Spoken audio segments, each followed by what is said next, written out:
Muchos de vosotros ya nos habéis pedido este vídeo, muchos de vosotros sabéis cuáles son los elementos básicos que tiene que tener un botiquín, pero ¿sabéis usarlo? Vamos a aprender con este vídeo.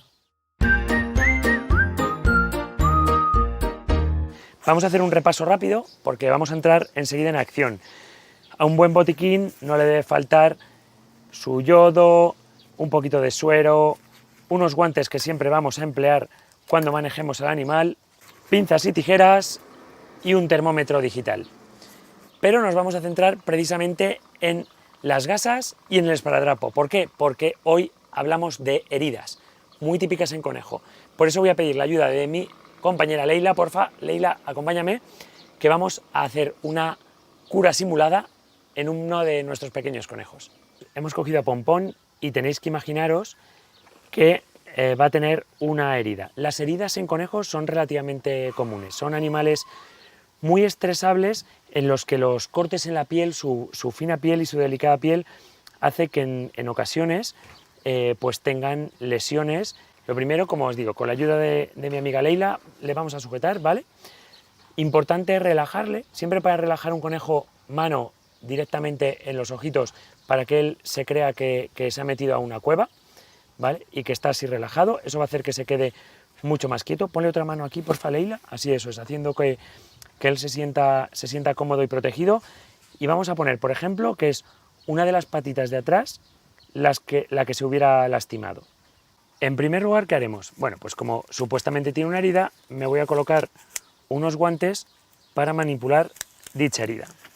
Tengo preparada ya la gasa, una gasa limpita y cualquier tipo de desinfectante que puede ser yodado o puede ser también clorhexidina. Aplicamos el desinfectante, si lo rebajamos con agua un poquito mejor, y lo aplicaremos. Imaginemos que esta patita trasera derecha tuviera un corte, pues directamente lo que hacemos es, ahí, sujetamos bien para que no se mueva, donde supuestamente tiene el corte, vamos a presionar un poco y vamos a dejar la zona todo lo limpita que podamos. ¿Veis? Antonio, ¿lo podemos hacer con alcohol? Pues mira, el alcohol no es lo ideal precisamente, porque el alcohol sobre una herida abierta escuece un montón y el poder desinfectante del alcohol no es tan importante como nos parece. Para desinfectar y limpiar bien es mucho mejor el yodo o directamente la clorhexidina, que también la utilizamos mucho en veterinaria y es muy buena. ¿Vale? Así que clorhexidina o clorhexidina, limpiamos bien.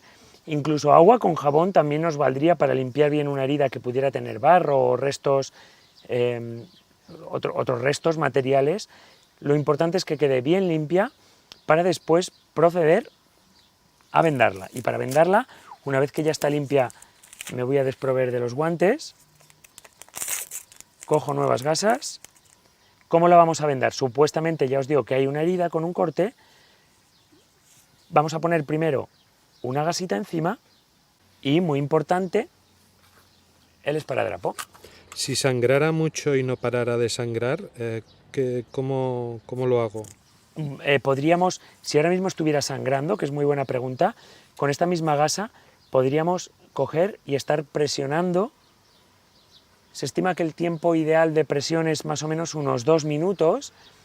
Desde luego una presión, veis que yo lo estoy presionando y no se está quejando, ni muy fuerte ni muy débil tampoco, ejerciendo un poco de presión sobre la zona que está herida, para después dejar esta misma gasa y continuar la presión.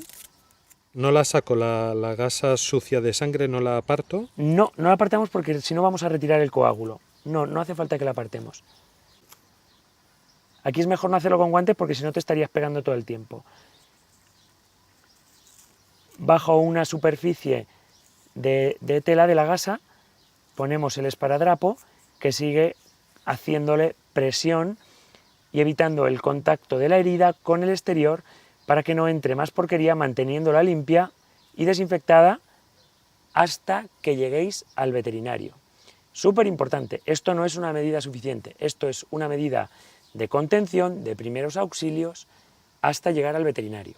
Y así es, gracias a la ayuda de mi compi Leila, podéis ver cómo hemos hecho un vendajito de una extremidad que al animal ni le molesta y con el que se siente bastante cómodo y con el que podemos aguantar hasta que lleguemos, como os digo, al veterinario. Primera medida que ya sabéis hacer fenomenal y corriendo al veterinario, que es el que tiene que decidir y curar a vuestro animal. Si quieres apoyarnos, por favor, suscríbete, dale clic a suscribir y clic a la campana. De ese modo te llegarán notificaciones cada vez que saquemos un vídeo nuevo.